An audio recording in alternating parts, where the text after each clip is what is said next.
Bien, on va s'intéresser à un exercice sur un filtre ALI tiré d'un oral de Minpon en filière PSI. Alors, bon, le montage est représenté ici. Donc, bon, une structure assez claire. On vous dit que l'ALI est idéale. Et en fait, on fait l'hypothèse d'un fonctionnement linéaire. Bon, l'hypothèse du fonctionnement linéaire est associée à la rétroaction sur l'entrée non inverseuse, pardon. Et donc, en conclusion, avec un AI idéal et une hypothèse de fonctionnement linéaire déduite de la situation ici, on peut partir sur l'égalité de V plus égale V moins. Donc, on aura l'égalité des potentiels entre le potentiel qui est ici et le potentiel qui est là pour la suite. Ensuite, avant de passer à la suite, on peut déjà faire une loi des nœuds au point A. Ça nous servira pour la suite. Donc, ça sera fait une fois pour toutes. En appliquant la loi des nœuds au point A, on peut remarquer que si on identifie les deux tensions qui sont là, on voit que vu que I- égale 0, on aura I2 égale I3. Et on voit que I2, ça fait VE moins V moins le potentiel moins sur R. Et I3, c'est le potentiel de la borne moins, c'est-à-dire V moins VS sur R. Bon, vu que les résistances sont les mêmes, on en conclut assez rapidement que V- vaut Vs plus Vs sur 2 si on résout cette équation. Donc on a V- en fait qui est la moyenne des tensions en entrée et en sortie. En fait, c'est simplement dû au fait que les résistances sont égales. Voilà pour ceci. Donc ça nous servira pour la suite. Alors dans un premier temps, l'exercice vous demande d'étudier les cas basse fréquence et haute fréquence. Alors commençons par la basse fréquence. Si on commence par la basse fréquence, on constate que le condensateur va se comporter en basse fréquence une fois qu'il sera chargé comme un interrupteur ouvert. Et donc on constate que nécessairement, on aura, je peux rajouter ici IC,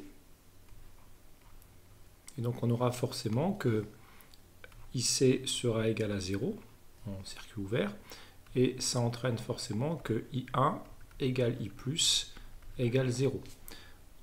Donc le courant I1 sera nul. Et si on applique maintenant une loi d'additivité des tensions dans la branche qui est là, on aura que, or, on voit que VE, c'est R1I plus V plus. Mais si I plus fait 0, avec lui qui fait 0, ça fait V plus. Donc on a, dans ce cas-là, V plus égale VE, en se souvenant que, or, donc ça sera la même chose que V-, parce que V plus égale V-, et on sait que V-, c'est VE plus VS sur 2. C'est pour ça que j'ai fait ces deux remarques au départ qui me serviront dans la suite de l'exercice. Donc ici, dans ce cas-là, vu que I plus fait 0, VE égale V plus égale V-, et V- vaut VS sur 2. Donc maintenant, si on résout le petit système-là, eh bien, on voit que VS doit être égal à VE. Avec VS égale VE, ça fera 2VE sur 2, ça fera VE. D'accord. Donc en basse fréquence, on aura la tension de sortie qui sera égale à la tension d'entrée. Maintenant, si on place en haute fréquence, le condensateur n'aura pas le temps de se charger, il sera assimilé à un fil. Donc en conséquence, on pourra dire que V+, le potentiel, mais donc finalement la tension aux bornes du condensateur sera nulle. Or on sait que V+, c'est égal à V-, et V- c'est VE plus VS sur 2, et de ceci on conclut que VS égale moins VE. Donc on a les deux cas limites, d'accord. En basse fréquence, la tension de sortie, ce sera la tension d'entrée, et en haute fréquence, la tension de sortie, ce sera moins la tension d'entrée. Donc voilà pour ces premiers résultats. On essaiera de les vérifier par la suite dans le cas général. Donc maintenant, on s'attaque au cas général. Pour le cas général, il faut repartir de ce qu'on a fait, mais en généralisant, vous voyez, à chaque fois, je me suis intéressé à la tension V+, dans les cas particuliers. Donc maintenant, il faut aussi que je m'intéresse au potentiel V+, mais il faut que je l'exprime dans le cas général. Donc maintenant, j'exprime le potentiel V+, qui est ici, dans le cas général. Vu que le courant I+, fait 0, je vais simplement appliquer un pont diviseur de tension avec les impédances R1 et les impédances 1 sur JC oméga, l'impédance associée au condensateur.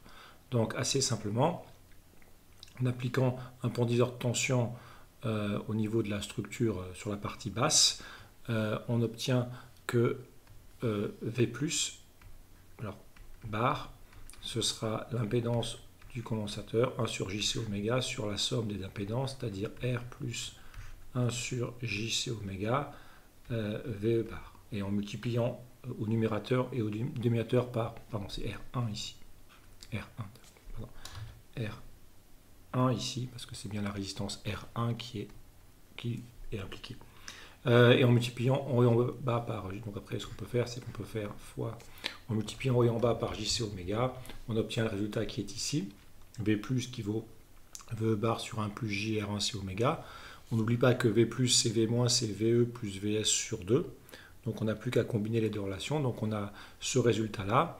Et on a un second résultat qui est ici, qui est 1 sur 1 plus J R1 C oméga VE bar. Donc l'idée c'est de, pour l'instant, ramener tout sur, enfin faire disparaître les dénominateurs. Donc 1 plus J R1 C oméga, VE bar plus 1 plus J R1 C oméga V S bar, et de l'autre côté 2 VE bar, en refaisant passer le 2 de l'autre côté. Donc finalement, on peut continuer, et on obtient que 1 plus J R1 C oméga VS bar, les termes en VE bar, on les repasse de l'autre côté, le 2 moins 1 fait 1, et 1 moins J R1 C oméga VE bar. Et finalement, en prenant le rapport, on obtient la fonction de transfert qui sera bien VS bar sur VE bar, qui sera égale à 1 moins JR1 C oméga sur 1 plus JR1 C oméga. On peut remarquer que à basse fréquence, pour oméga tend vers 0, on retrouve 1 sur 1, donc c'est bien ce cas qui est ici. Et en haute fréquence, on a moins JR1 C oméga sur JR1 C oméga, on retrouve bien le cas en moins 1 qui est ici. Donc pensez toujours à faire une remarque, à vérifier les cas limites haute et basse fréquence. Maintenant, en termes de modulé de phase, si on prend le module, on peut remarquer que H bar de J oméga, en fait, c'est le complexe, c'est un nombre complexe qu'on peut appeler Z bar sur Z bar étoile, d'accord, c'est le conjugué. Donc en fait, on a deux nombres complexes conjugués au numérateur et au dénominateur, donc forcément, enfin on peut calculer à la main sinon, mais le module de H bar égale 1 quel que soit oméga. Et donc si le module de H bar vaut 1 quel que soit oméga, en fait il y a là, le module reste, enfin l'amplitude de la tension d'entrée sera toujours égale à l'amplitude de tension de sortie. Donc en fait ce qu'on va avoir ici, bon, le déphasage, vu que la fonction de transfert est complexe, le déphasage ne sera pas toujours nul. Donc en fait on va avoir un montage qu'on qualifie de déphaseur.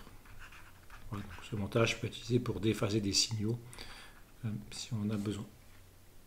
On verra un autre exercice où on utilise des montages déphaseurs, par exemple à -pi sur 2. Alors ensuite, pour le déphasage, eh bien simplement on peut appeler phi, c'est l'argument de H bar, c'est donc l'argument de 1 moins J R1 C oméga, moins l'argument de 1 plus J R1 C oméga. Le premier terme, ça fait moins arctangente de R1 C oméga, et le deuxième terme, c'est moins l'arctangente de également R C oméga. Donc finalement, phi de oméga, c'est moins 2 arctangentes de R1 C oméga. Voilà. Donc en jouant en fait sur la valeur de oméga, on pourra parcourir avec un déphasage qui sera toujours négatif, mais on pourra potentiellement aller jusqu'à un déphasage de pi, d'accord.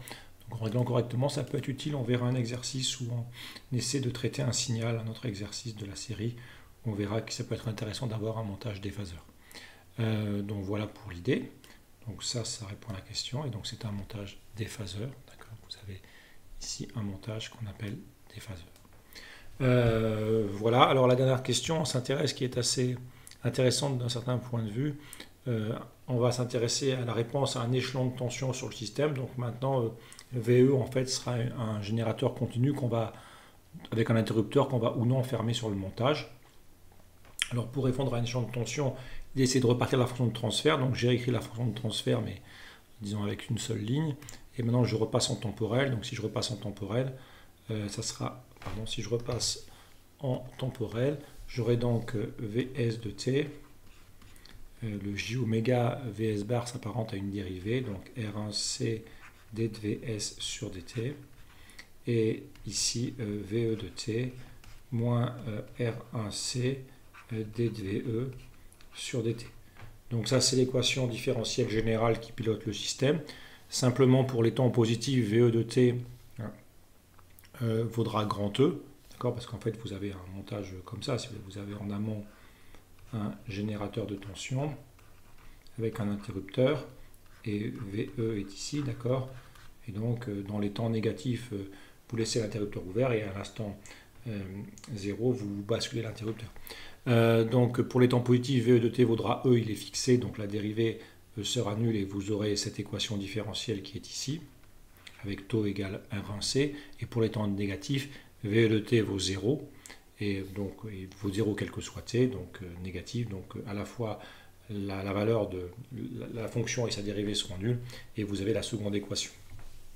Donc maintenant il s'agit de trouver Vs de t, donc la difficulté c'est pas de résoudre les équations différentielles, la difficulté ça va être de tout raccorder avec les bonnes conditions initiales. Donc la première partie, bon, c'est assez rapide, en fait vous faites la résolution de cette équation qui est là. Alors normalement vous avez un régime transitoire bien sûr, mais il faut supposer que le régime transitoire il va durer quelques taux. Donc si votre interrupteur il est ouvert depuis plusieurs fois taux, admettons que taux, bon bah R1 égale 1 kΩ, C égale 1 microfarad, disons que taux vaille 1 microseconde. Si votre interrupteur il est ouvert depuis 10 minutes, on peut supposer que pour tous les temps négatifs, Vs de t vaut 0, d'accord, à part les premières millisecondes qui sont d'importance. Donc Vs de t vaut 0 dans les temps négatifs. Et pour les temps positifs, c'est cette équation-là qu'il faut résoudre. Donc pour les temps positifs, on va s'intéresser à l'équation qui est là. Donc bien sûr, on a la solution du régime permanent. Donc le régime permanent correspond à la notion de la dérivée. Donc on aura en régime permanent Vs égale E. Et ensuite, on a la solution de l'équation homogène, donc en A exponentielle moins t sur taux. Toute la difficulté, c'est de trouver quelle est la condition initiale. Attention que si on revient sur le montage, la tension de sortie n'est pas la tension aux bornes d'un condensateur, elle n'a aucune raison d'être continue. Donc il va falloir essayer de trouver quelle est la valeur de la tension de sortie. Bon, pour ça, il faut revenir aux équations. Alors, essayons de nous rappeler ce qu'on a. Alors, l'idée, c'est bien sûr de se ramener à la tension aux bornes de la grandeur qu'on connaît, c'est-à-dire du condensateur. Et le condensateur, c'est la tension aux bornes de V+. Donc, on peut remarquer que en T égale 0+, la tension qui va être continue, il faut forcément partir de celle-là, c'est V+. On sait que V+, en T égale 0+, c'est V+, en T égale 0-, car pour les mêmes raisons que précédemment, le système est à l'arrêt avant et le condensateur, il a eu le temps de se décharger si nécessaire. Et donc la tension aux bornes du condensateur est continue, encore une fois, ça c'est tension aux bornes du condensateur.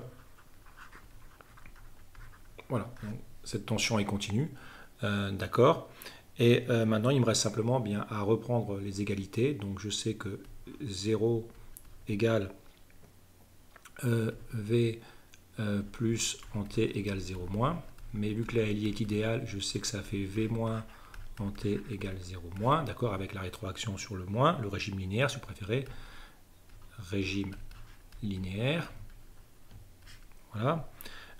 D'autre part, eh bien, je sais que je peux utiliser que V-, c'est d'après l'autre équation que j'avais signalée au départ, c'est VE en T égale 0+. Enfin, cette équation est toujours valable, elle est valable en particulier en 0+. Vs en T égale 0+ sur 2. D'accord. Et or, on sait que en T égale 0+, VE a basculé à grand E. D'accord. Plus Vs en T égale 0+ sur 2. Et on sait que cette valeur-là, ça doit faire 0. Donc forcément, ceci, ça entraîne que la question qu'on se posait tout à l'heure, d'accord, ça entraîne nécessairement, vu que là ça fait 0, ça entraîne que Vs en T égale 0+, ça fait moins E. Voilà. Et donc maintenant, bon, on peut reporter ici, d'où Vs en T égale 0+. Bien, d'une part, ça vaut A plus E, ça c'est ce que dit l'équation qui est là, et ça vaut aussi moins E, c'est l'équation qui est là. Donc ça fait A, ça fait moins de E. Et voilà, donc on n'a plus qu'à reporter le A qui est ici. Et si vous reportez A égale moins de E, vous factorisez par E et vous avez 1 moins 2 exponentielles moins t sur tout. On peut terminer par un petit tracé. Donc j'ai représenté la tension du signal d'entrée qui vaut, en fait, donc qui sera nul dans les valeurs négatives et qui passe d'un coup à E. Donc le générateur, lui, régit rapidement. et la tension de sortie, eh bien en fait vous allez partir, donc dans le négatif elle se confond avec la tension d'entrée, d'accord, elle est nulle, et vous avez une discontinuité pour la tension de sortie qui n'est pas la tension aux bornes du condensateur, d'accord, et vous aurez une loi exponentielle, donc vous partez en t égale 0, vous avez E facteur de 1 moins 2, vous retrouvez moins E comme ici, et à la fin vous finissez en E forcément, parce que l'exponentielle tend vers 0, donc vous faites une loi exponentielle, et si vous tracez la tangente, vous savez que vous devez couper l'asymptote qui vaudra ici E pour un temps caractéristique égal à tau. Voilà pour l'idée. Ok, donc je voudrais simplement revenir sur deux points importants. Vous voyez, je pense que les deux éléments clés de l'exercice peut ne pas paraître extrêmement compliqué, mais je pense qu'il y a deux éléments clés dans l'exercice. C'est trouver cette chose-là, combien vaut Vs en t égale 0 plus. Donc simplement, on reprend les équations qu'on a écrites au départ, les équations temporelles initiales qu'on a trouvées, ou les équations locales qu'on a trouvées au départ, et on les applique en t égale 0 plus. Et on utilise forcément la continuité. Il y aura toujours une continuité à appliquer, mais la continuité, ce sera celle au niveau du condensateur. Voilà. Donc attention aux bornes du condensateur qui, elle, sera continue. L'autre question qui était, je pense, intéressante, c'était surtout ces questions de cas limite qu'il faut savoir traiter rapidement, qu'on peut faire au départ pour essayer de comprendre l'exercice. Donc voilà, je pense que c'était les deux questions vraiment intéressantes, la question 2 et la question 4. Il ne faut pas hésiter à revoir si nécessaire. Voilà, je vous remercie.